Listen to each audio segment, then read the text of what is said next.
this is Captain Chaudhary. Welcome in my series of videos on Merchant Shipping Act 2025.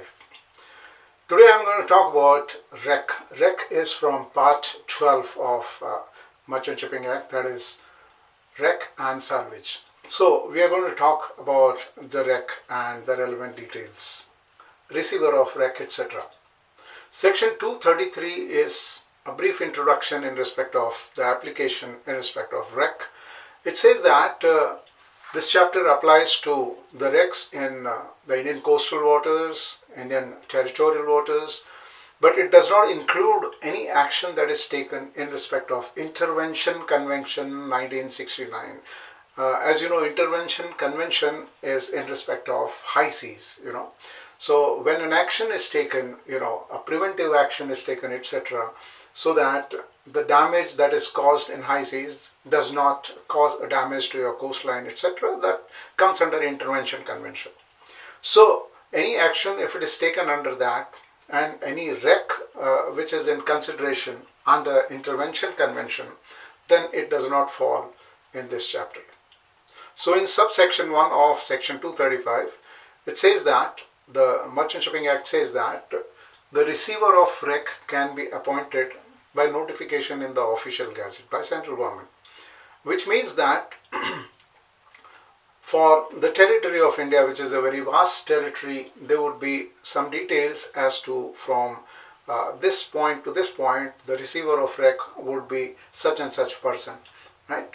And in the previous Merchant Shipping Act, section 391, I think it said the same thing, that the receiver of REC can be appointed by notification in the official gazette. But the 8th schedule of the REC and salvage rule, there it indicated like if it is say Kandla port, then deputy conservator of the port. If it is Bombay port, then it is the trustees of Bombay port, and any territory along the Maharashtra or Gujarat or rest of Indian coast they have appointed, they have demarcated the territories under which different judicial people would be the receiver of REC.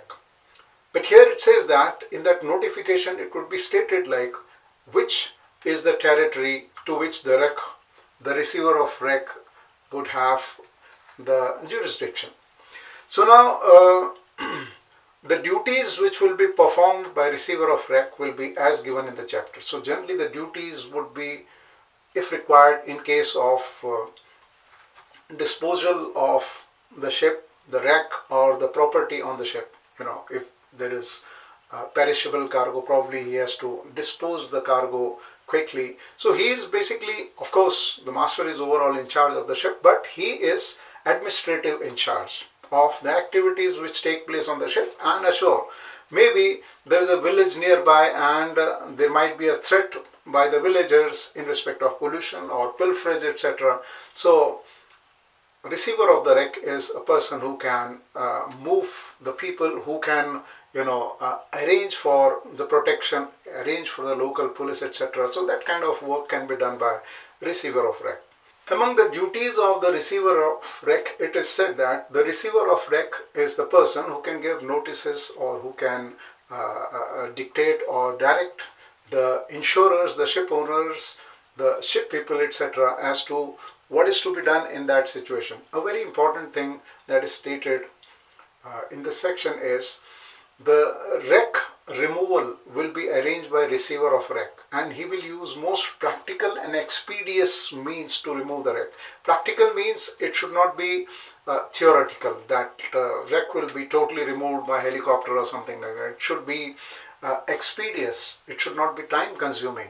So the planning should be such that you don't spend too much of money and it can be removed swiftly, but at the same time the considerations in respect of safety and environmental protection should also be there. So there are 4 factors: practical, expeditious, safe, and the one which will not cause environmental pollution. So this is what should be remembered. So section 236(1) says that whenever a REC which is defined in this chapter, that means if the REC comes under this chapter, chapter 12 or part 12, whether it is Indian ship or foreign ship, the master, owner, operator, etc. must inform the Director General of Shipping, number one, and also MRCC and MRSC of Indian Coast Guard. They have to be informed. As you know that the wreck removal convention applies to, or the insurance must be kept by a ship whose GRT is more than 300, right? So Indian government would ensure that the required required insurance certificates are there on the ships which fly in Indian coast, Indian territory. And Indian ships also must have those certificates. But here we are talking about the quick, speedy removal of the wreck. So before the wreck is removed, of course, we know that it is the responsibility of the ship owner to locate, mark, and remove the wreck. So the three duties are immediate, like without wasting much time, the ship owner must locate, mark, and remove the wreck. Now it is at the same time, of course, it is the ship owner who is responsible for removal of the wreck, but the coastal state, that is India, will also use some initiatives. They will have to contact the ship owner, the flag state of the ship, etc. And if the ship owner cannot be located, or they are not capable, or there is some delay on their end, then it is also the responsibility of the coastal state, because it is the responsibility of coastal state to provide safety in the coastal waters. So they will have to mark the wreck till the wreck is removed. And if the coastal state has to remove the wreck, they will do it by most practical and expeditious methods in removal of the wreck, and safety and environmental pollution also should be considered. We just discussed about it. Now the thing is, how do you decide that the wreck is dangerous or wreck is hazardous? How hazardous is the wreck?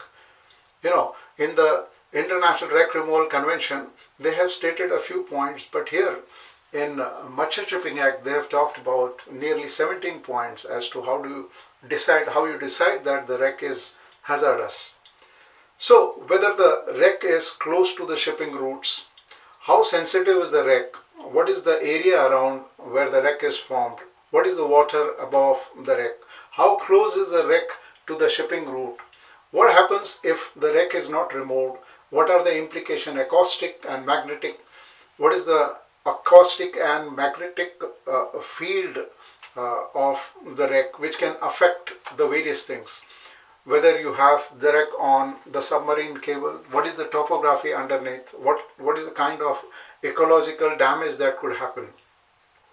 Whether the wreck is causing a hazard which will in future give rise to pollution hazard, or it is dangerous in some other way.